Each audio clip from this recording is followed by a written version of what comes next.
Irmãos, antes de eu trazer a mensagem efetivamente, eu queria trazer uma breve observação. E no fim das contas, vocês vão perceber que no final da mensagem, a observação de agora vai até uma certa relação. Essa semana, eu vi uma notícia que me assustou bastante. E eu acho que deveria assustar vocês também. Que é o seguinte: estão culpando os evangélicos pelo fato do Brasil ter perdido a Copa do Mundo.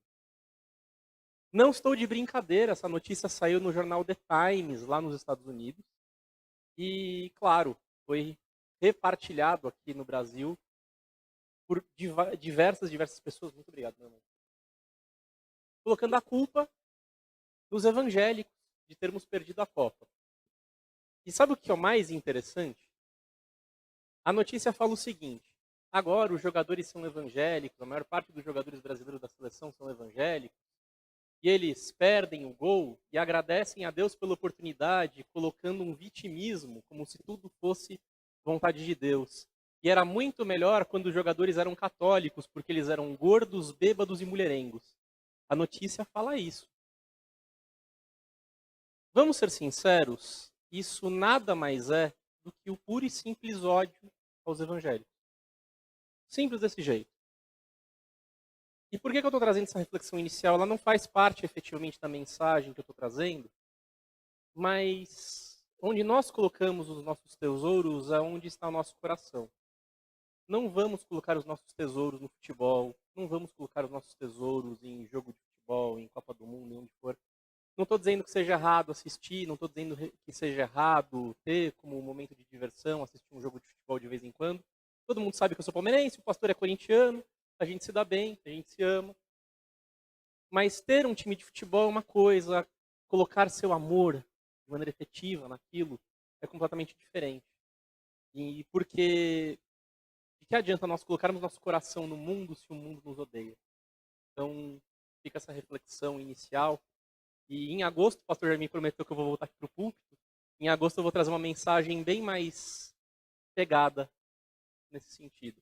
Só queria trazer essa reflexão inicial, porque a final da Copa está acontecendo, eu achei que fosse justo trazer essa ideia. Mas indo para a nossa mensagem em efetivo, agora sim, já aproveitando o spoiler que o pastor falou, eu tenho uma responsabilidade um tanto quanto inglória, para falar a verdade, que é falar de um assunto delicado e que causa, assim, faz com que formigas mordam o corpo de muitos dos irmãos da igreja, que é dinheiro. Sim, o assunto da noite de hoje é dízimo.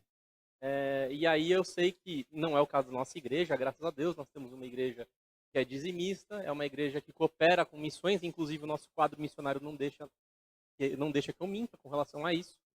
Nós temos uma igreja que tem contribuição financeira presente, graças a Deus, mas nós sabemos que essa é uma mensagem que tem que ser trazida.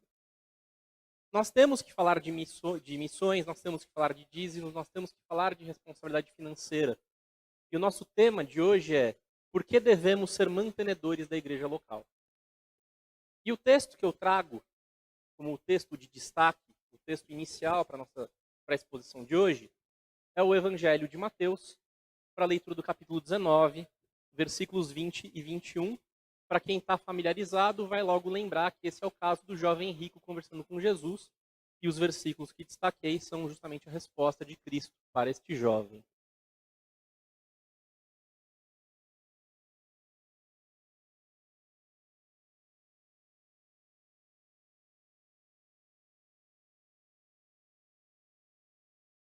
Assim diz a palavra do Senhor no Evangelho de Mateus, capítulo 19, versículos 20 e 21. Disse-lhe o jovem: tudo isso tenho guardado desde a minha mocidade. Que me falta ainda? Disse-lhe Jesus: se queres ser perfeito, vai, vende tudo o que tens e dá aos pobres, e terás um tesouro no céu, e vem e segue-me. Amém? Amém. Esse é o nosso versículo inicial. Ah, mas irmão, você está me dizendo então que com base nessas palavras de Jesus eu devo vender tudo, doar para a igreja? Não, não é isso que eu estou dizendo.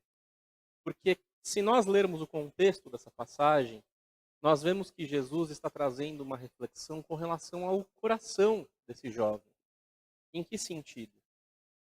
Este jovem, efetivamente, se achava uma boa pessoa porque, segundo ele mesmo disse, ele guardava todos os mandamentos. E Jesus, então, fala, muito bem, se você guarda todos os mandamentos, venda tudo e me siga. E aí esse jovem, se a gente continuar a leitura, a gente vai perceber que ele vai recusar a oferta, triste, vai virar as costas e vai embora. Por que essa reflexão em si, embora ela não fale de dízimo, perdão, a Siri me ouviu aqui e começou a falar sozinha aqui no celular, perdão. Por que essa passagem, especificamente, ela é relevante para o contexto de dízimo, se nós não estamos falando de dízimo? Porque, embora o texto não fale de dízimo, ele fala de coração. E o dízimo também está muito afeito ao coração. Não o nosso coração de pedra, porque o nosso coração, como diz o profeta Jeremias, é extremamente enganoso.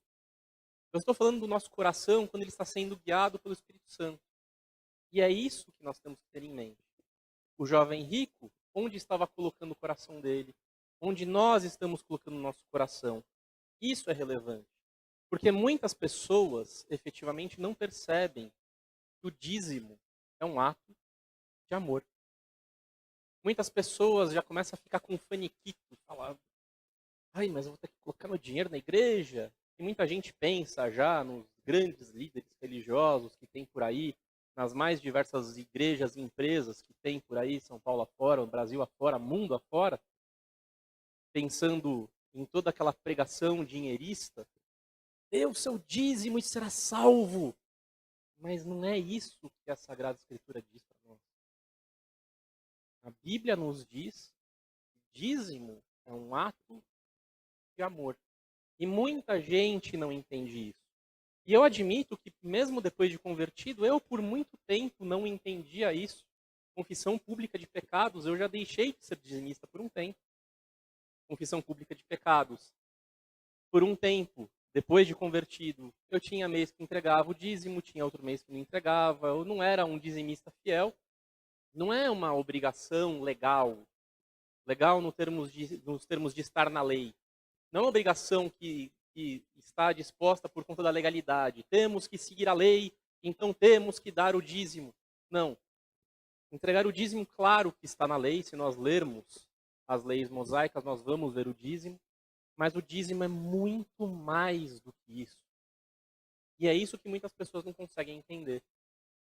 Que aquela disposição legal do Antigo Testamento, ela perpassa o Antigo Testamento, ela chega na Nova Aliança, e ela chega na Nova Aliança de uma forma muito mais bonita, muito mais bela, como tudo que nós vemos em Cristo, que é sempre muito mais bonito e muito mais belo. Não é meramente uma obrigação legal, não é meramente uma necessidade de entregar pelo entregar. É algo que vai muito, muito além disso. E é isso que a gente tem que entender. Por que nós temos que entregar o dízimo? Por que nós temos essa necessidade? Por que nós temos essa ânsia de entregar o dízimo?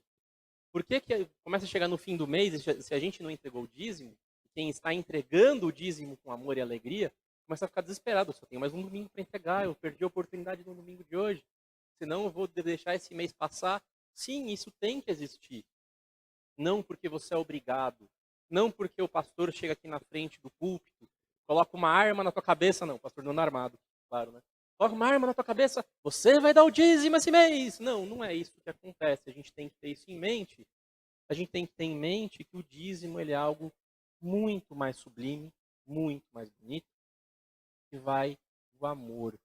O amor a Cristo e o amor à obra. E como a gente pode ter certeza disso? Bom, a nossa certeza começa no fato de que nada do que nós temos é efetivamente nosso. Ah, irmão, quando eu olho a matrícula da minha casa, está o meu nome ali.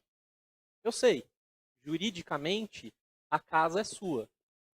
Da mesma forma que, juridicamente, o carro que você estaciona aqui na porta da igreja para vir para cá também está em seu nome de acordo com o documento do carro. Mas se a gente fosse pensar no que seria correto mesmo, o correto seria a matrícula da casa está em nome de Deus. O registro do carro está em nome de Deus. Porque tudo que nós recebemos de Deus efetivamente não é nosso. Nós somos apenas, e tão somente, administradores do Senhor. Nós vemos isso em 3 passagens bíblicas muito claras. A primeira que eu gostaria de trazer para vocês é o Salmo 24, verso 1.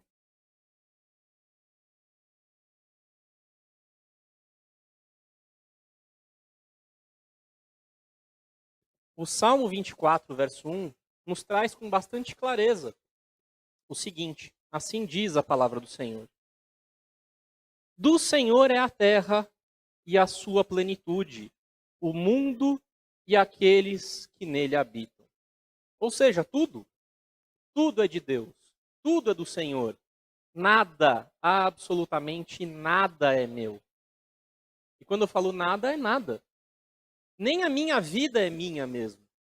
Inclusive, hoje, eu estava até conversando na escola bíblica dominical, e eu até dei o exemplo de que a gente deve fazer planejamento, a gente deve ter um momento de reflexão, de organização de vida, de planejamento, de criação de metas, mas a gente nunca vai ter certeza, efetivamente, se a gente vai conseguir atingir aqueles planos que a gente traça, a não ser quando a gente consegue cumprir efetivamente, porque a gente nunca sabe o dia de amanhã, a gente não sabe o minuto que a gente vai ter pela frente.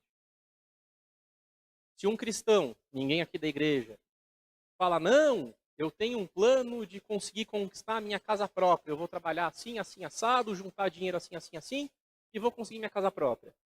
Aí atravessa a rua, um ônibus o atropela e o leva. Ele fez o plano, ele tinha tudo organizado, mas chegou o momento em que Deus o chamou. Então a gente não consegue ter controle. Nem a nossa vida é nossa. Nada é nosso. A minha vida não é minha, o meu tempo não é meu, o meu dinheiro, evidentemente, não é meu, a minha casa não é minha, tudo é do Senhor. E eu sou apenas o administrador. Nós vemos isso também na primeira epístola de Pedro, lá no finzinho da Bíblia.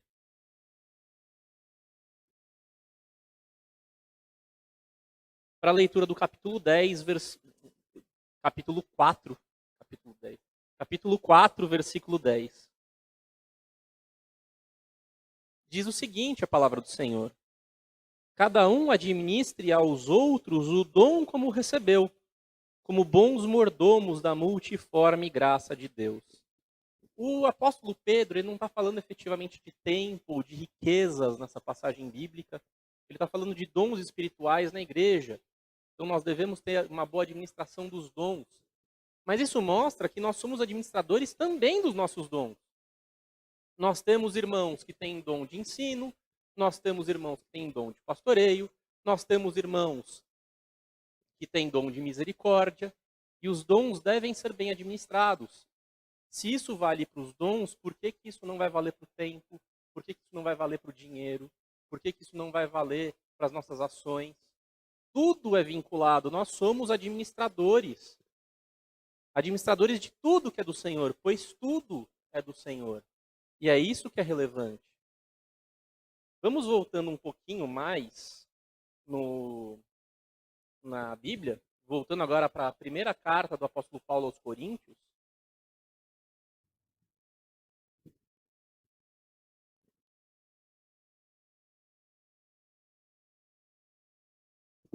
Nós vamos fazer a leitura do capítulo 4, versículo 2, que mais uma vez fala da nossa mordomia, porque somos mordomos.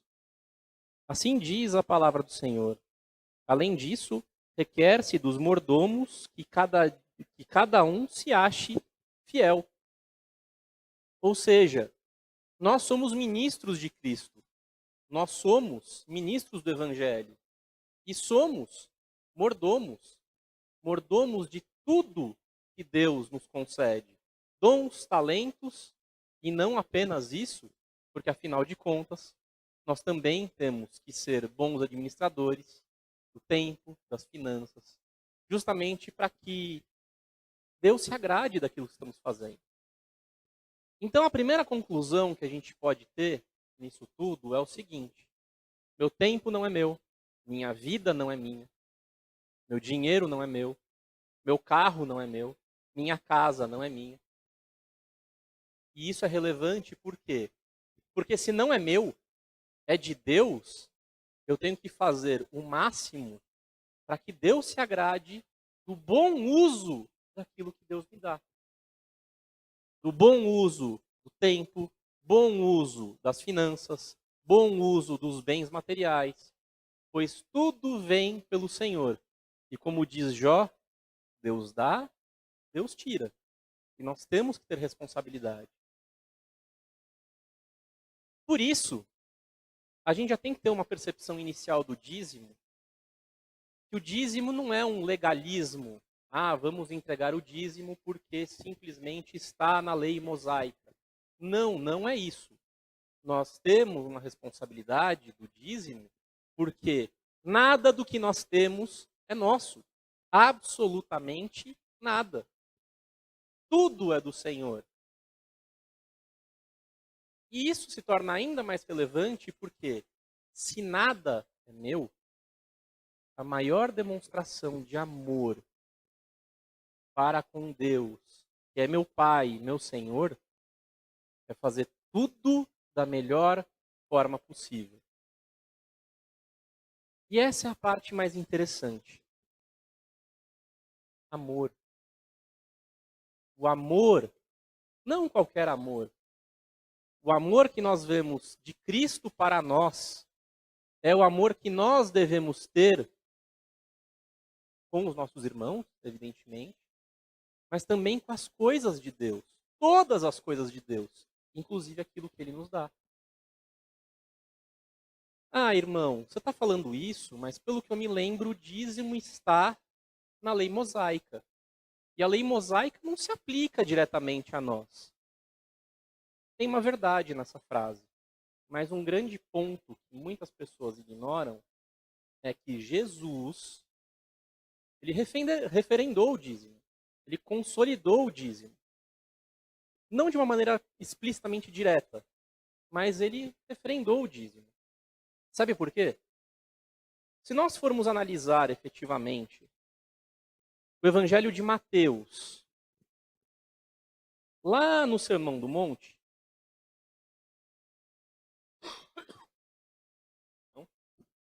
se nós formos analisar o Evangelho de Mateus lá no Sermão do Monte, nós vamos perceber uma coisa muito interessante. Em Mateus capítulo 6, Jesus está dando, vamos dizer assim, uma bronca aos fariseus. No seguinte sentido: vocês, fariseus, vocês são hipócritas. Porque vocês entregam o dízimo, vocês se vangloriam de entregar o dízimo, mas vocês não agem com amor e com justiça. Nós vemos isso de maneira expressa. E a continuidade da passagem é no seguinte sentido: Jesus dizendo, não estou dizendo que vocês não devam entregar o dízimo. Claro que eu estou parafraseando um pouco. Mas Jesus, ao continuar essa bronca que ele dá nos fariseus, ao chamá-los de hipócritas, Jesus não diz não entreguem o dízimo. Muito pelo contrário.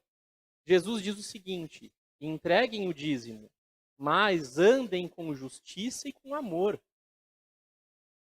Ou seja, nós devemos ter em mente que o dízimo é necessário e que nós devemos ofertar o dízimo, sendo que nós devemos ser ministros da obra do Senhor com amor e com justiça. É o que nós conseguimos extrair do texto.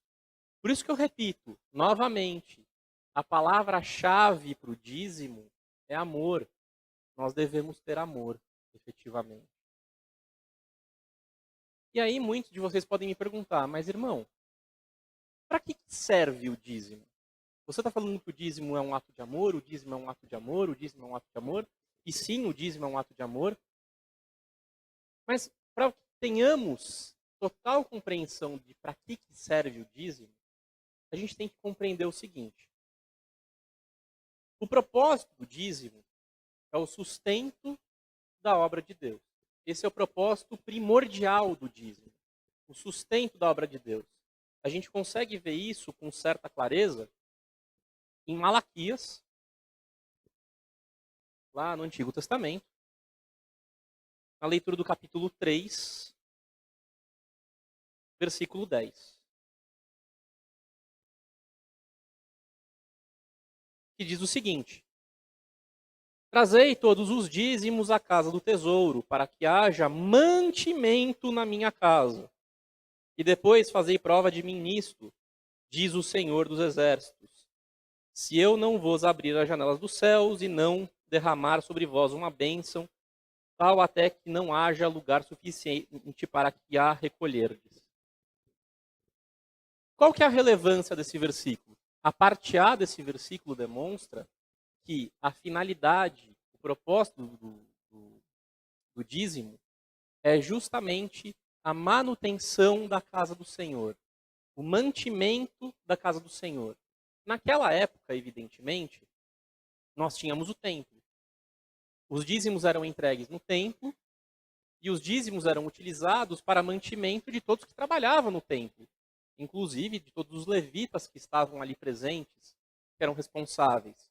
E para que os levitas não tivessem a necessidade de ter um emprego, eles eram mantidos também pelo dízimo.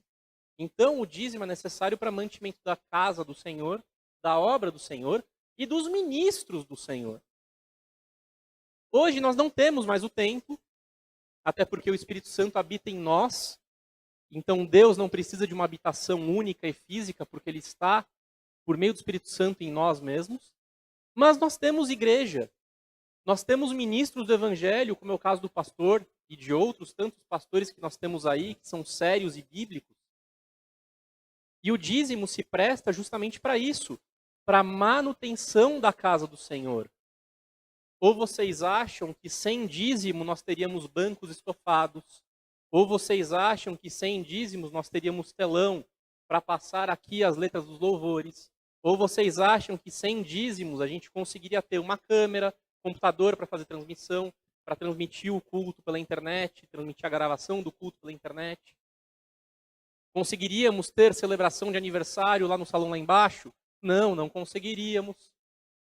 Pior, conseguiríamos ter um pastor? Não. Por quê? O pastor poderia simplesmente chegar e falar: vou trabalhar. Quem iria nos trazer a mensagem? Inclusive, eu não era da igreja, mas sei de relatos de que esta igreja teve um bom período sem pastor. Nosso irmão Chiquinho pode nos trazer a testemunha ocular de como foi esse período em que não tivemos pastor aqui na igreja. O dízimo também serve para remuneração. Por quê?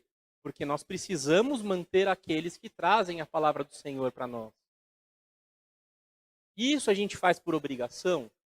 De novo, digo e repito, não é meramente obrigação, é amor. Se nós amamos esta igreja, nós temos que ter a responsabilidade de entregar o dízimo.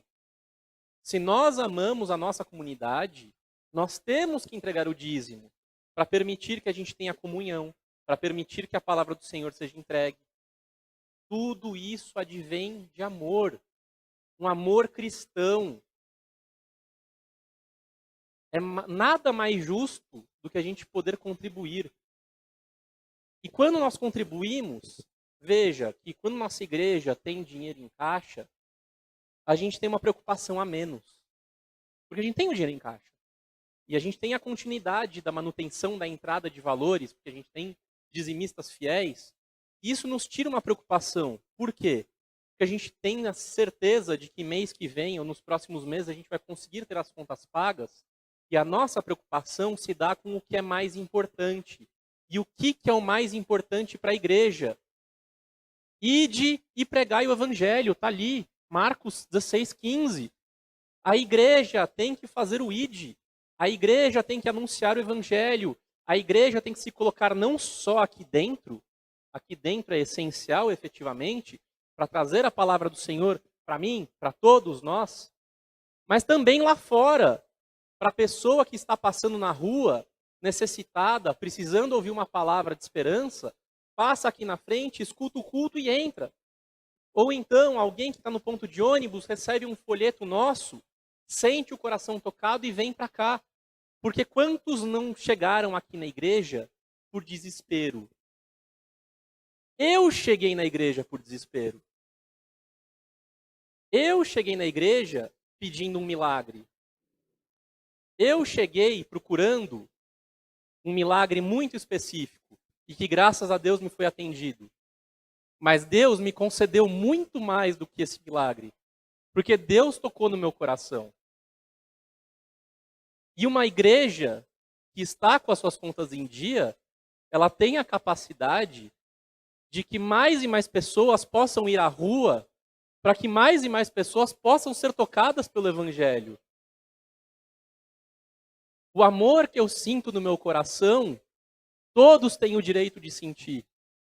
Só que esse amor não vai chegar sozinho por pombo correio para essas pessoas. Nós devemos ir. E é por isso que nós devemos ter amor. Amor ao entregar nossos recursos na igreja para permitir que a igreja possa fazer isso. Porque o evangelho que me tocou um dia é o mesmo evangelho que vai tocar o coração de muitos. Só que se nós não estivermos com a nossa disponibilidade financeira em dia, a igreja não vai fazer a sua obra. As pessoas não vão conhecer o amor de Cristo. As portas estarão fechadas quando as pessoas necessitadas estiverem passando aqui na frente. Nós estaremos sendo péssimos administradores. Nós já vimos que nós somos administradores, nós também somos administradores desta casa de Deus. Com as portas fechadas, os corações não são atingidos. Com as portas fechadas, o evangelho não é anunciado. Com as portas fechadas, as pessoas estão entregues à própria sorte neste mundo caído, em que Satanás está rodeando a todas elas e utilizando de discursos dos mais tentadores possíveis para mantê-las lá fora. E eu não estou dizendo que esta igreja seja a salvação. Eu estou dizendo que as Sagradas Escrituras são a salvação. Só que nós temos a missão de levar as Escrituras para essas pessoas. Isso é ato de amor. Ah, eu já me converti, não preciso fazer mais nada. Não, você precisa. Que egoísmo é esse? Ah, eu já me converti e acabou? Claro que não. Nós temos que ser responsáveis com a administração de tudo que Deus nos deu, inclusive do amor que Ele nos deu. Porque é maravilhoso sentir esse amor que Cristo nos faz sentir quando o Espírito Santo toca no nosso coração.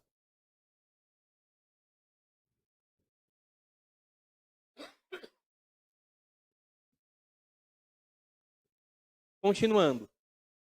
E agora eu acabei de perceber que eu falei que Jesus tinha falado no Sermão do Monte, mas não foi no Sermão do Monte. Foi em Mateus 23, 23. Peço perdão aos irmãos. Vamos para Mateus 23, 23, para nós vermos que, de fato, Jesus nos convida a dizimar.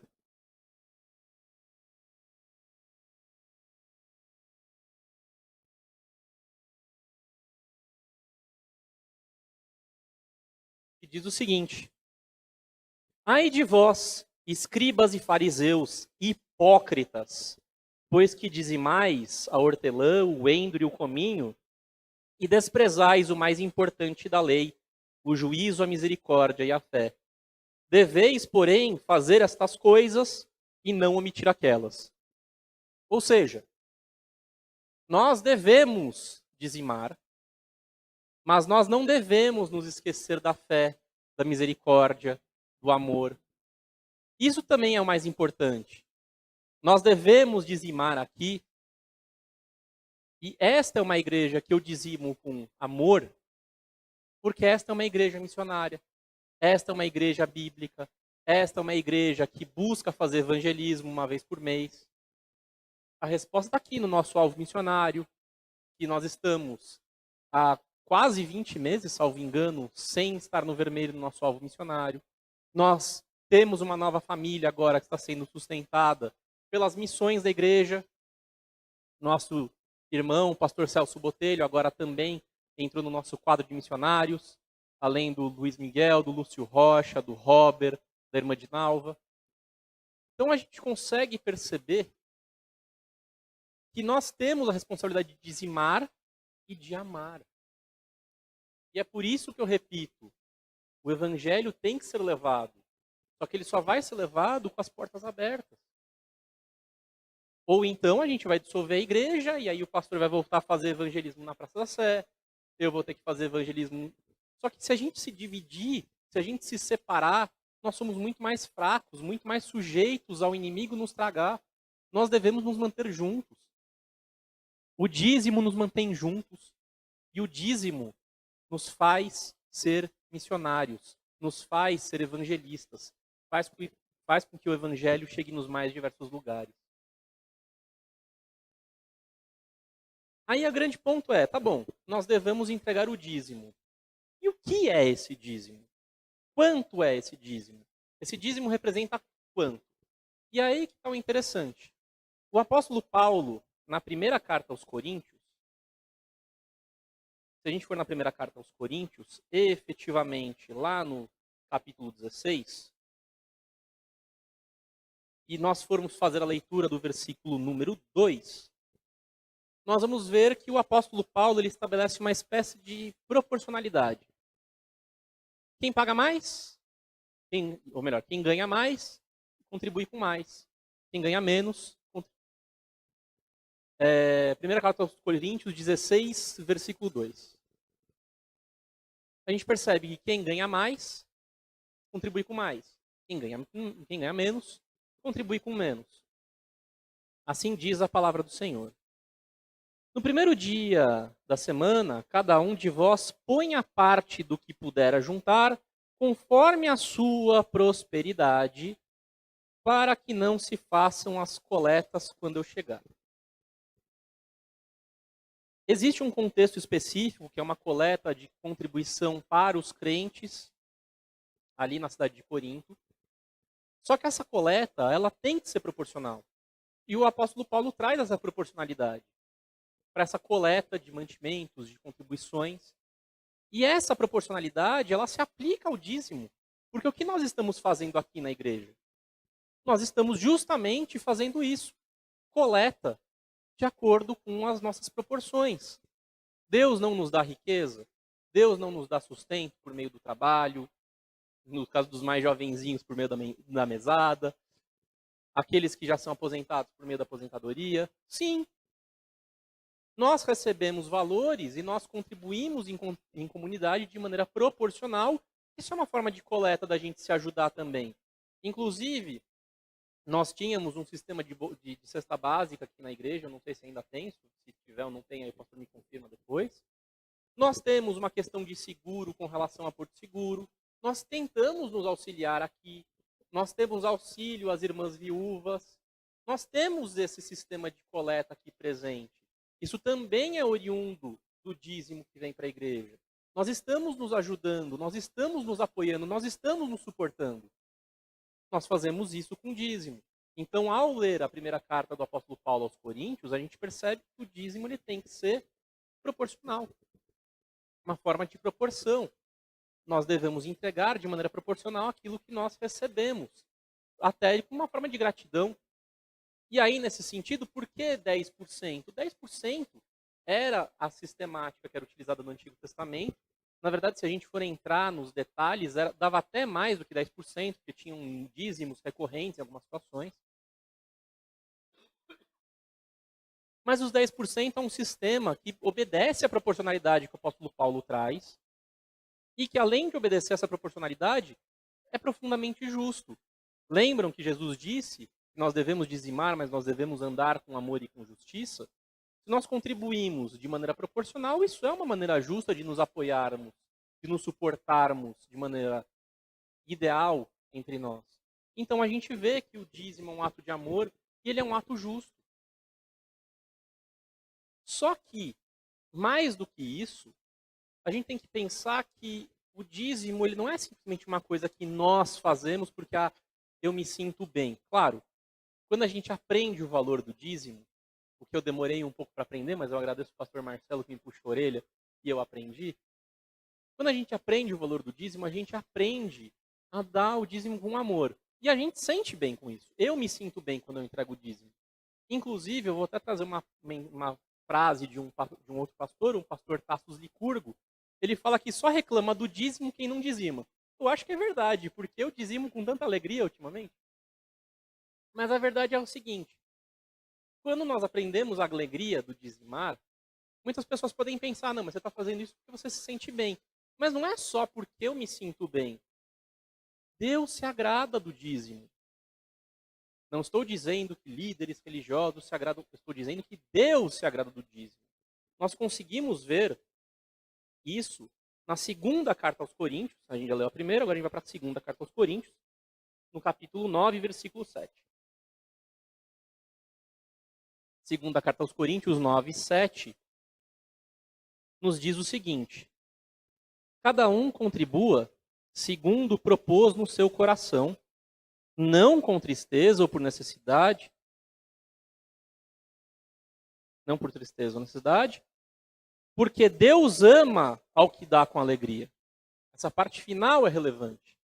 Deus ama ao que dá com alegria. Por isso que nós nos sentimos bem, mas Deus se agrada. Deus fica satisfeito conosco, porque nós estamos sustentando a obra do Senhor. E nós não estamos sustentando a obra do Senhor porque nós estamos sendo obrigados. Nós não estamos sustentando a obra do Senhor porque nos parece uma obrigação, porque está em lei, porque o pastor mandou. Não, nós sustentamos com amor. E por nós sustentarmos com amor, Deus nos ama por isso. Isso se torna algo muito belo. E, de novo, esse versículo é muito importante porque ele reitera uma coisa muito relevante. O dízimo não deve ser dado com tristeza.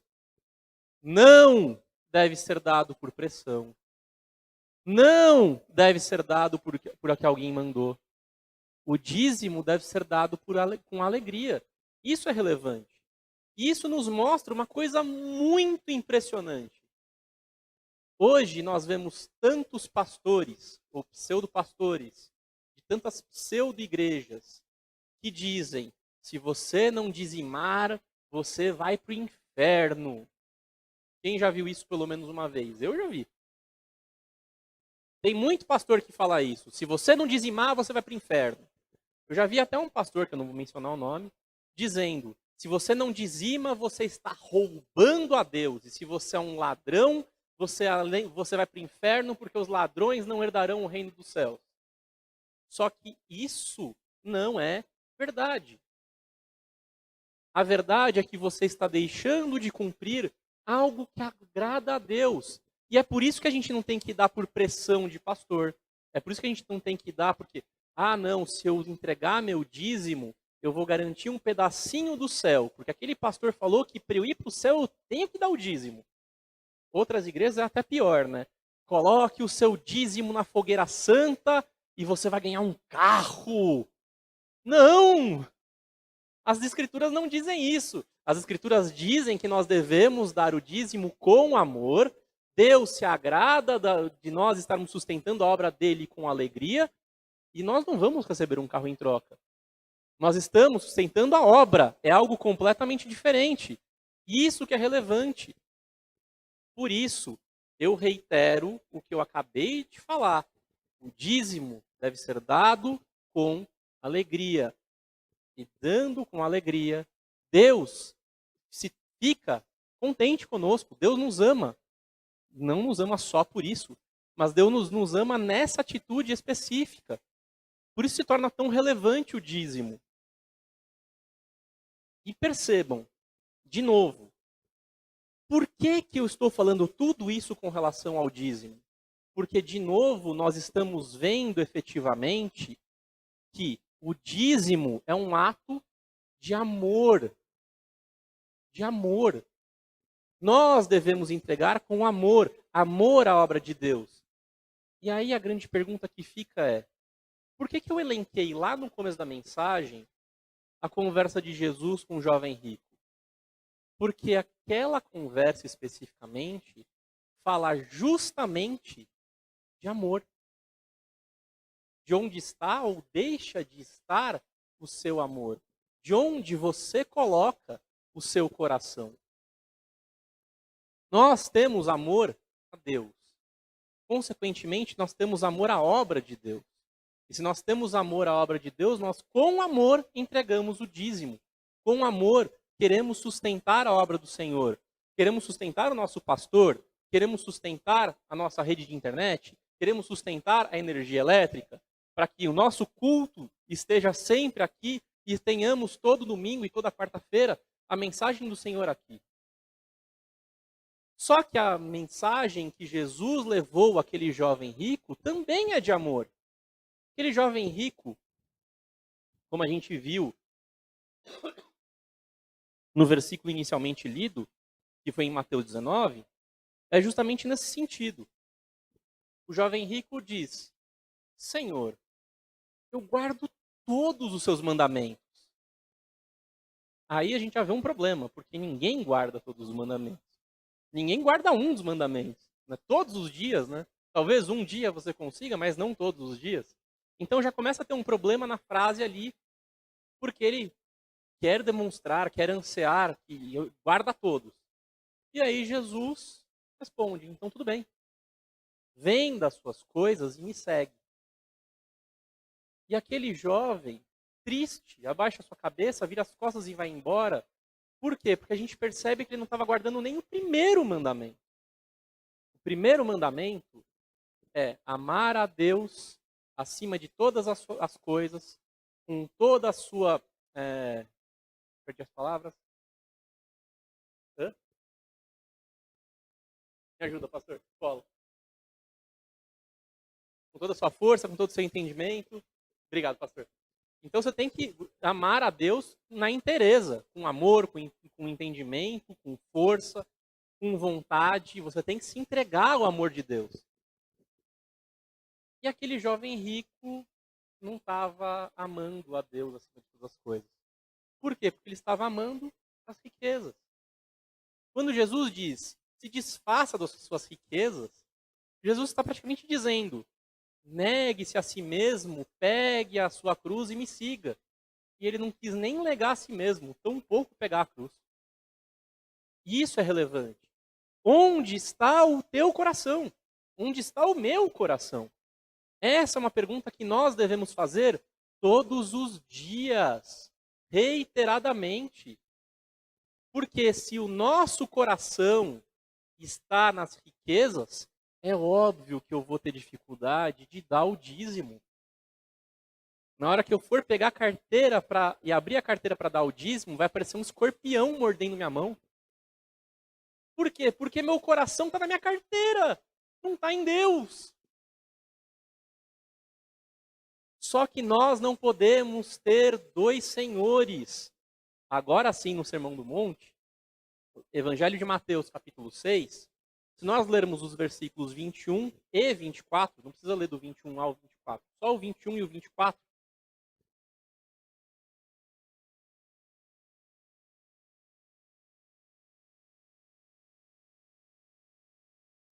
a gente percebe justamente isso. No capítulo 6, primeiro no 21, a gente vê o seguinte: porque onde estiver o vosso tesouro, ali estará também o vosso coração. Quantas pessoas não colocam todo o seu tesouro na conta bancária, no carro, na casa própria? Só que se você estiver colocando o seu tesouro ali, o seu tesouro é terreno, o seu tesouro enferruja, o seu tesouro rasga, o seu tesouro de nada vale.